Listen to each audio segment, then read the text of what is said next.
Good morning, South Carolina.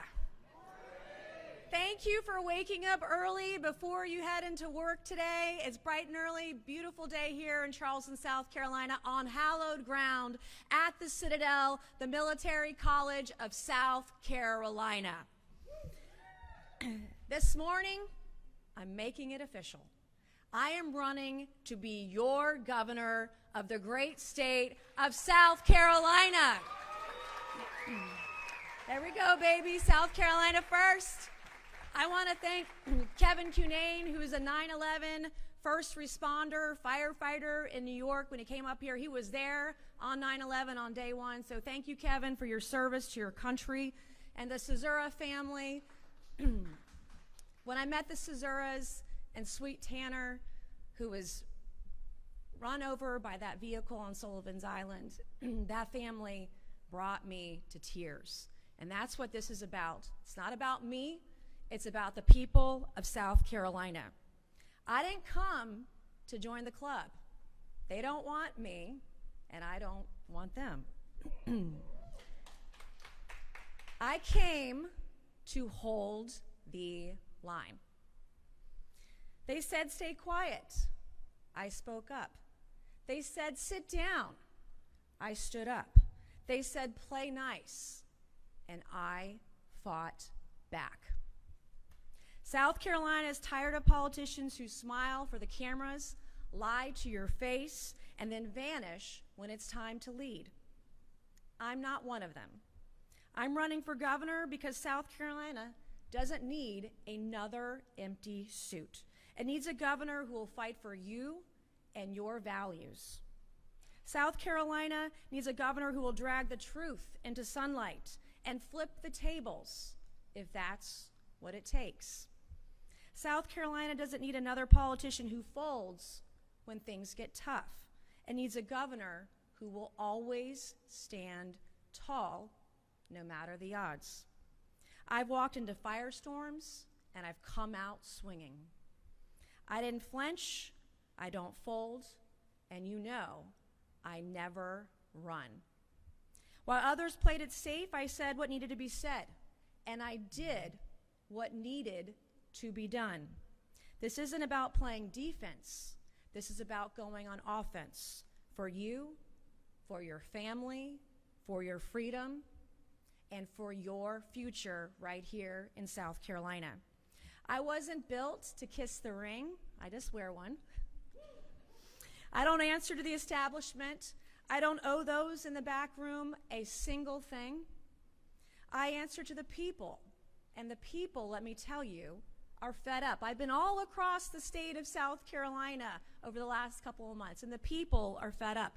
They're fed up with sanctuary sheriffs who refuse to enforce the law. Yes, that happened right here in South Carolina, where we had leadership across the state, statewide, that stood silent as we had a sanctuary sheriff in our great state letting out illegals who were rapists, letting out illegals who were murderers, and letting out illegals who were pedophiles and child molesters. That happened right underneath our noses right here in South Carolina. You know what I did last year? I stood up. I spoke out. I basically ran against the sheriff, and the good people of Charleston County, right where we are today, you voted in a new sheriff who on day one started working with ICE. You did that. They're fed up with statewide officials who always stay quiet, the ones who say nothing, do nothing, and stand for nothing. They're fed up with violent criminals getting a slap on the wrist while good law-abiding citizens get ignored. They're fed up with schools that push politics instead of reading, writing, and arithmetic. They're fed up with weak leaders who talk tough on TV, then cave when it comes time to vote. Caving is what got us into this mess. I will never cave. I came to draw the line today and hold it. And we will do this together. So before I tell you where we're going, let me tell you where I came from. My dad was a retired Army general. My mom, who's here this morning with her shades on, looking good, Mama. She's a retired school teacher. She actually taught at the school that I dropped out of. And I made one of the worst decisions of my life to drop out of school at the age of 17. And my parents didn't coddle me. They said it to me straight. They said, if you're going to stop going to school, you have to start going to work. So I took a job at the fine dining establishment known as the Waffle House. There we go, my Waffle House people. Denny's was a little too highbrow, right, Mom? Exit 203 in Ladson. My first job, I learned how to work hard. And while Waffle House was an important part of my journey, it would not be my destination. So I went from making waffles to making history right here where we are standing on hallowed ground this morning, the Citadel, the Military College of South Carolina, because 26 years ago, this summer, this high school dropout became the first woman ever to graduate from the Citadel Corps of Cadets right here in South Carolina. A college where we don't burn American flags, we salute them. And right here on this hallowed ground, I guess almost 30 years ago, 29 years ago, I came storming into the gate, the main gate of the Citadel, probably shaking, nervous. I asked my father to help me drop my goods off in my dorm in the barracks, number 2 barracks, Paget Thomas Barracks, and he said no. I had to do it on my own. I remember my parents, my mom, my dad, dropped me off at the barracks here at the Citadel.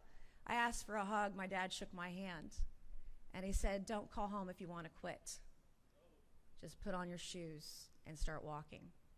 And I didn't quit because I had something to prove to myself, because when everyone said, no, Nancy, you can't do that. No, Nancy, you will never make it. No, Nancy, you don't have the ability to be successful. No, Nancy, you won't win. I said, watch me. And I learned about having courage. I learned about having discipline. I learned what it takes to lead no matter the odds, because leading a district, a state, a country means you have to do hard work. When you're doing it right, it's hard, it's not easy. And I learned right here at the Citadel how to hold the line, no matter the odds. And now I'm ready to hold the line for something bigger. And that means putting South Carolinians first. That means putting your families first, putting our workers first, putting our laws first, and our values first. Something that's been ignored for decades here in the great state of South Carolina. Not the illegals who are flooding our state. We have Sinaloa cartel here. We have MS-13. We have Tren de Agua. They are all here. And we will work with ICE better than ever to ensure that anyone who was here illegally gets deported immediately. We will work with ICE in every respect. If we need housing for ICE, we have it. If we need to have boots on the ground to help ICE, we will do it. We will do everything in our power, and we will not let another sanctuary sheriff dictate who gets to stay here when they're here illegally. We will not allow another sanctuary sheriff to let out rapists, murderers, and illegals who are here, who are child molesters, out onto the streets of South Carolina. Not on my watch. Now, we will hold the line against the gender cult that has invaded our schools. And we've seen it. Just a few months ago, I noted how Clemson University had 15 genders on a form. Did you know male and female were not 2 of the options? So you know what we did? We made a statement about it. And you know what Clemson did 3 hours later? They took the form down. And I'm not even governor yet. So imagine what we can do from the capital of Columbia when we are governor. We're going to hold the line against the elites who are clinging to power. We're not going to support the lawbreakers. We're not going to support the brainwashers, not the back room. South Carolina belongs to you, her people. I will hold the line on taxes by giving the state a plan to cut taxes down to 0% over the next 5 years, and we'll get to that in a minute. Because the fastest way to kill your freedom is to tax it. I will hold the line on illegal immigration by defunding officials who defy the law and promote sanctuary policies. Former Sanctuary Sheriff Kristen Graziano, this one's for you. Any sheriff won't enforce the law, you will not get a dime. I will hold the line on jobs by punishing businesses that hire illegal labor instead of real hardworking South Carolinians. If you cheat the system, you're going to pay the price. If you're a solicitor and you aren't prosecuting crime, I want you to listen up, because I am coming for you. The days of letting criminals walk the streets of South Carolina, not being charged, not being indicted, not being prosecuted, the days of treating victims like criminals and criminals like victims are over. The culture of coddling criminals and punishing victims is over when we're governor. I will hold the line on women and kids, insanity, and education by vetoing any funding to any college that pushes gender ideology and refuses to define what a woman is. If a school erases women, it erases its right to your tax dollars. I will hold the line for parents, because parents, not the government, get the final say in their child's education. I'm not here to fold. I'm here to fight for you and your values. Together, we will make South Carolina more prosperous, more educated, more healthy, and more safe. This isn't just a campaign, it's a calling for common sense, a calling for courage, and a call to put South Carolina first. So to the establishment this morning and the cowards hiding behind their long written press releases, buckle up. To the radical left, brace yourselves. And to the great people of the great state of South Carolina, help is on the way.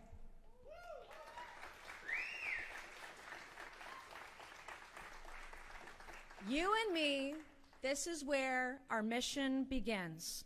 God is not done with South Carolina, and neither am I.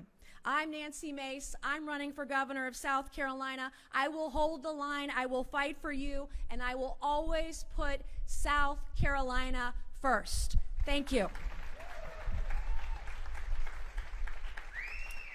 Okay, I'm going to unveil some policies in the coming weeks and months ahead. I'm going to roll out the path to prosperity for South Carolina. When I am done with this presentation on some initial policy proposals as governor of South Carolina, we will do a photo line up front. So just a few more minutes, and we will do that patiently. So thank you for your patience. So this morning, I want to unveil South Carolina's path to prosperity. Number one, you all know firsthand that we pay the highest state income tax in the Southeast. Every year, your state legislature says, oh, we're going to cut 1/10 of a point, 2/10 of a point. We're still at 6% or higher in the state income tax. Other states like Florida, Tennessee, Texas have zero state income tax. North Carolina and Georgia, as you can see in this map, are not far behind. Everybody, including Mississippi, are on the fast track to 0% state income tax. There are a couple different ways we can do this, and I will propose more than one way to go to 0% income tax over 5 years. The first thing I want you to know is that South Carolina's state budget is just over $40 billion a year. And there are three different buckets that spending goes into. One is called the general fund. The general fund has been increasing in spending year over year without any pauses or controls in place to give your money back to you in a permanent tax cut. So the first proposal that I have is to freeze the government, the general fund spending at around $11.6 billion. So that would be around 2022 to 2023 fiscal year for South Carolina.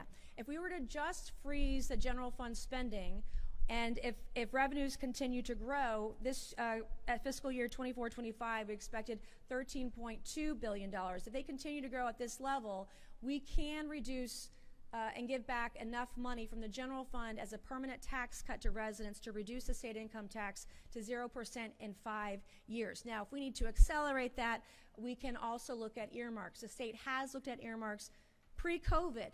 Earmarks were around $30 million in 2019. Now, most recently, you can see on the chart here, earmarks in the 2023-2024 fiscal year were $700 million. So if we take a look at, I want to get rid of earmarks, but let's just say we take half of earmarks annually and we don't spend them. That will help accelerate us to getting to 0% state income tax in 5 years. I want to use every dollar above that cap at $11.6 billion to reduce state income tax until it hits zero. We'll pause and reduce or eliminate earmarks to accelerate that process. I also want to mandate that every single state agency find 3 to 4% annually to cut. We know we can find it. If we need to have a program to have early retirement for state government employees, we will do it. If we need to freeze hiring for state government employees, we will do it. This isn't about austerity. This is about building a robust and prosperous future for South Carolina. We know that South Carolina's economy is built on the backs of small businesses. Who benefits the most from a 0% state income taxes? It is the hardworking people of South Carolina, and equally, it is the LLCs and small businesses that are running our state. I will eliminate departments, boards, and commissions that don't serve key functions. Did you know that there are over 250 boards, departments, commissions, etc. in the state of South Carolina? I'm not even sure what they do. I'm not sure the state knows what they do, so we will reevaluate that as well. I want to audit all administrative overhead and sunset low impact and duplicative government programs. The second thing I want to bring up this morning is law and order. Last year, as many of you know, here in South Carolina, we had a sanctuary sheriff and former Sheriff Kristen Graziano. In a red state that said they banned sanctuary policies, not a single statewide elected official in South Carolina stood up and told Sanctuary Sheriff Kristen Graziano no. One person did in federal office. I did that. I was assisted by some of our local leaders here in Charleston County, but not many, not enough. So when I'm governor, we will end all sanctuary loopholes. There will not be a sanctuary sheriff who will step foot in the state of South Carolina when I am governor. If you are a business employing illegal aliens, we will hunt you down and we will find you. Find you, and we will fine you $1,000 a day until you learn from your mistake and you employ real, hardworking South Carolinians. We will work with ICE and DHS to provide facilities to house illegals for deportations. Between all of our state facilities across the state of South Carolina, there are hundreds of beds that we can utilize. The Naval Brig, for example, or other facilities. We've identified hundreds of places, beds and facilities that we can use to work with ICE. And yes, DHS and ICE do compensate states for housing illegal immigrants. That will be a part of our program. We'll increase penalties for violent crimes and sexual abuse. You should see some of the ridiculous plea deals that are happening in our state. And the third-degree plea deals that they get. Oh, $100 fine for this. And not prosecuting pedophiles. We will increase penalties for violent crimes and sexual abuse. We will expand our statewide statistics, our annual report that is provided to the state of South Carolina via SLED and other agencies. Right now, they only want to tell you, they only have the ability to tell you how many arrests they're making in every county.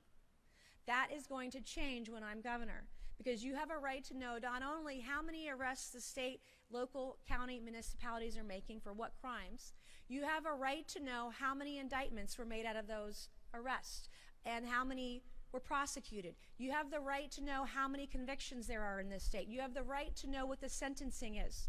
And need I remind you about convicted pedophile Donald Gresh, who was found with 1,900 images of toddlers as young as 3 being raped by animals.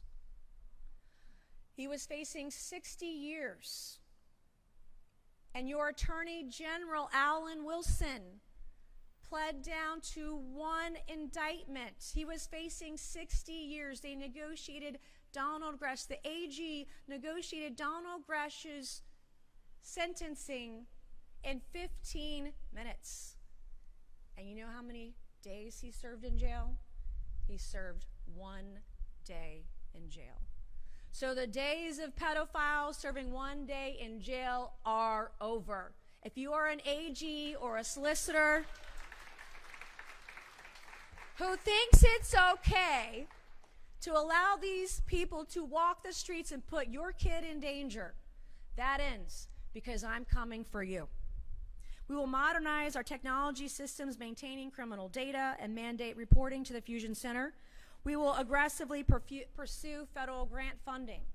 Most recently in Berkeley County, we assisted Berkeley County with getting a $500,000 grant to hire 3 law enforcement officers to help curtail the use of illegal firearms and violent crimes in Berkeley County.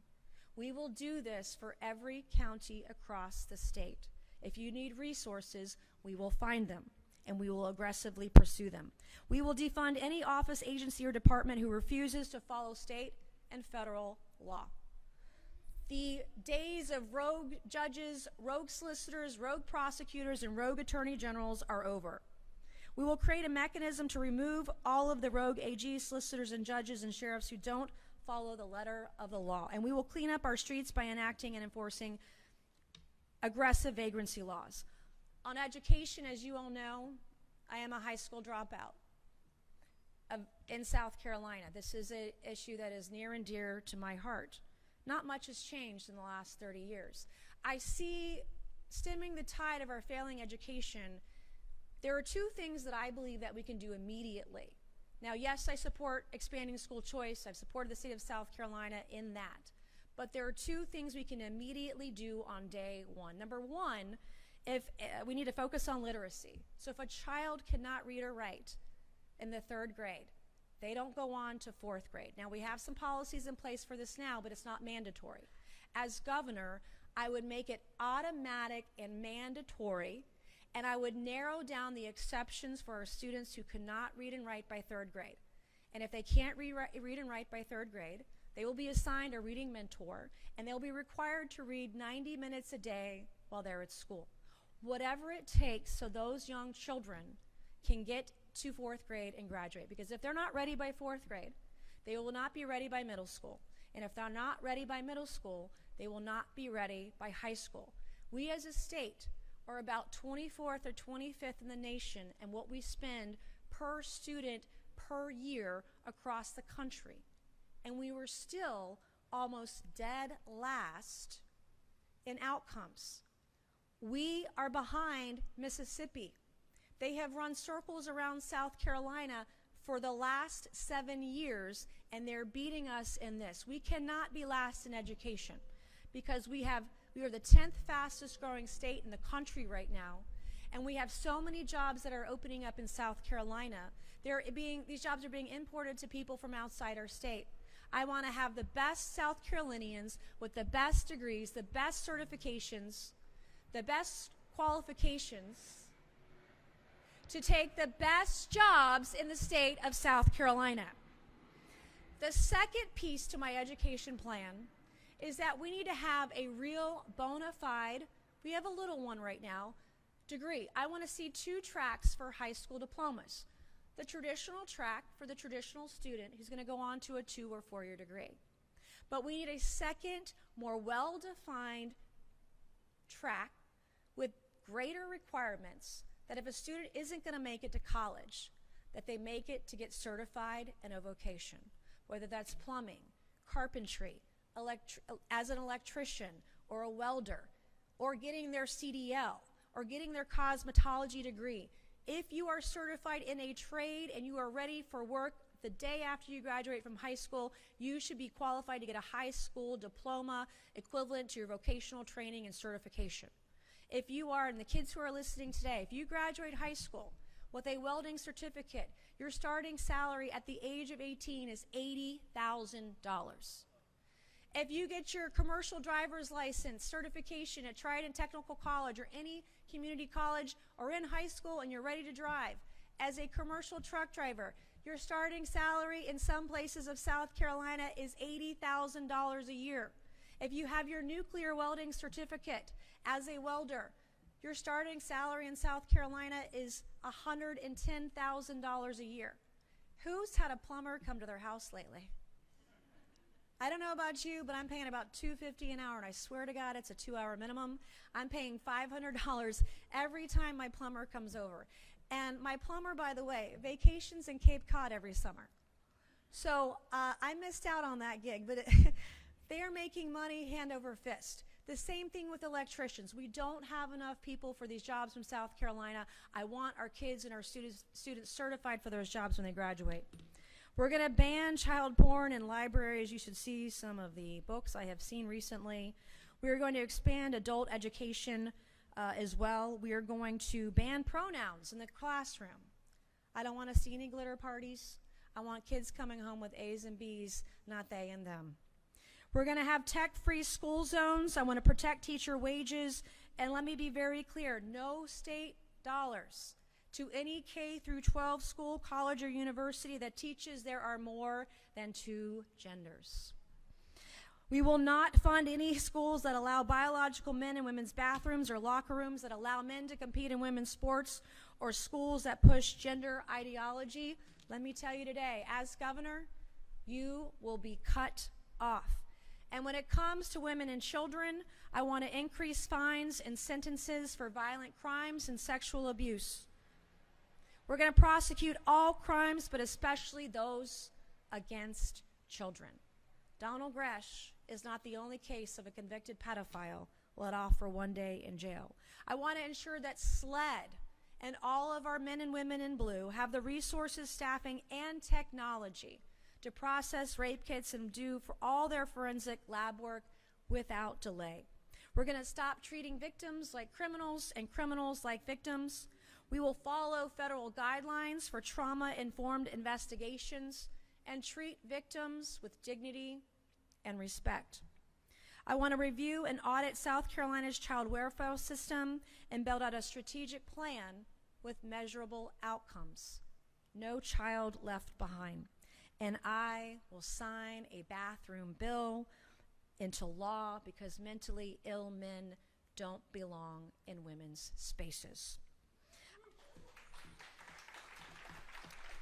I recently, in the National Defense Authorization Act, got passed an amendment that would make child rapists in the UCMJ, Uniform Code of Military Justice, would give the death penalty for child rapists. That is something else I support. The last two I want to talk about are infrastructure and energy. As you know, our roads are crumbling. I want to audit SCDOT spending. I want to aggressively pursue federal grant applications for infrastructure. What the media won't tell you, they want to write articles about my memes and my pajamas, but they won't tell you I'm actually in the top 1.59% of members of Congress who write policy and legislation. Wouldn't you know that I write 2 to 3 bills a week in Congress? But the mainstream media, the fake news on the stage behind you, won't tell you that. They also won't tell you we have probably gotten more grant funding than anybody else in the state of South Carolina. Recently, we helped assist get the largest infrastructure grant in South Carolina history. That was $195 million for Long Point Road. We recently helped Dorchester County get funding to the tune of $24 million. And in Beaufort County, we helped the airport get over $20 million in grant funding. The list goes on and on and on. Authorizations, appropriations, whether it's for veterans or citizens, we've done it all.